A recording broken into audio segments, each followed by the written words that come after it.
राधे राधे भक्तजन। भगवत गीता के 13वें अध्याय से श्लोक 13 में बताया जा रहा है। अब मैं तुम्हें श्रेय के विषय में बतलाऊंगा, जिसे जानकर तुम नित्य ब्रह्म का आस्वादन कर सकोगे। यह ब्रह्म या आत्मा जो अनादि है और मेरे अधीन है, इस भौतिक जगत के कार्य कारण से परे स्थित है। अब इस श्लोक का विस्तार में अध्ययन हुआ है। भगवान ने क्षेत्र तथा क्षेत्रज्ञ की व्याख्या की। उन्होंने क्षेत्रज्ञ को जानने की विधि की भी व्याख्या की। अब वे श्रेय के विषय में बता रहे हैं। पहले आत्मा के विषय में, फिर परमात्मा के विषय में। ज्ञाता अर्थात आत्मा तथा परमात्मा दोनों ही के ज्ञान से मनुष्य जीवन अमृत का आस्वादन कर सकता है, जैसा कि द्वितीय अध्याय में कहा गया है। जीव नित्य है, इसकी भी यहाँ पुष्टि हुई है। जीव के उत्पन्न होने की कोई निश्चित तिथि नहीं है, न कोई परमेश्वर से जीव आत्मा के प्राकट्य का इतिहास बता सकता है।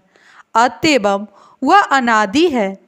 इसकी पुष्टि वैदिक साहित्य से होती है। न जायते मित्रियो वा विपश्चति, मतलब शरीर का ज्ञाता न तो कभी उत्पन्न होता है और न मरता है, वह ज्ञान से पूर्ण है। वैदिक साहित्य में भी परमेश्वर को परमात्मा रूप में प्रधान क्षेत्रज्ञपति निर्गुणेश्वर, मतलब शरीर का मुख्य ज्ञाता तथा प्रकृति के गुणों का स्वामी कहा गया है। जीव आत्मा सदा भगवान की सेवा में लगी रहती है। इसकी पुष्टि भगवान चैतन्य ने अपने उपदेशों में भी। अतएव इस श्लोक में ब्रह्म का जो वर्णन है वह आत्मा का है, और जब ब्रह्म शब्द जीव आत्मा के लिए व्यवहृत होता है तो यह समझना चाहिए कि वह आनंद ब्रह्म न होकर जिज्ञान ब्रह्म है। आनंद ब्रह्म ही परम ब्रह्म है। राधे राधे भक्तजन। श्लोक 14 में बताया जा रहा है, उनके हाथ, पाँव, आँखें, सिर तथा मुख तथा उनके कान सर्वत्र है। इस प्रकार परमात्मा सभी वस्तुओं में व्याप्त होकर अवस्थित है। जिस प्रकार सूर्य अपनी अंतरश्मियों को विकीर्ण करके स्थित है, उसी प्रकार परमात्मा या भगवान भी हैं।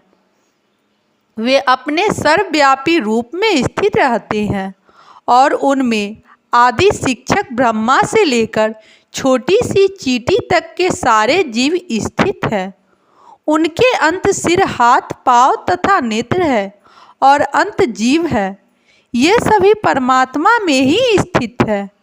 अतएव परमात्मा सर्वव्यापक है, लेकिन आत्मा यह नहीं कह सकता कि उसके हाथ, पाँव तथा नेत्र चारों दिशाओं में है। यह संभव नहीं है।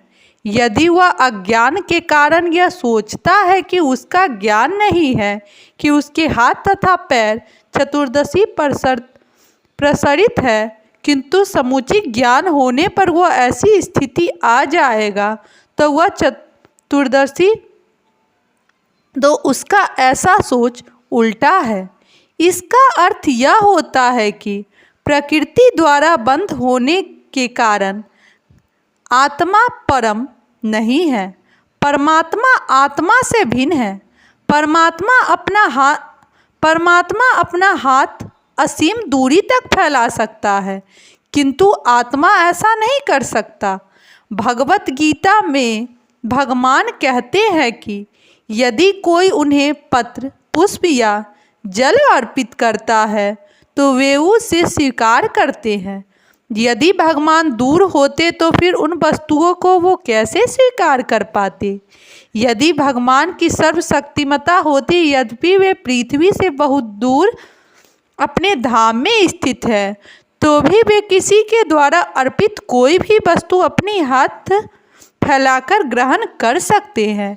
यही उनकी शक्तिमता है।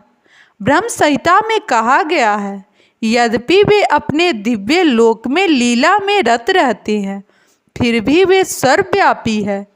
आत्मा ऐसा घोषित नहीं कर सकता कि वह सर्वव्याप्त है।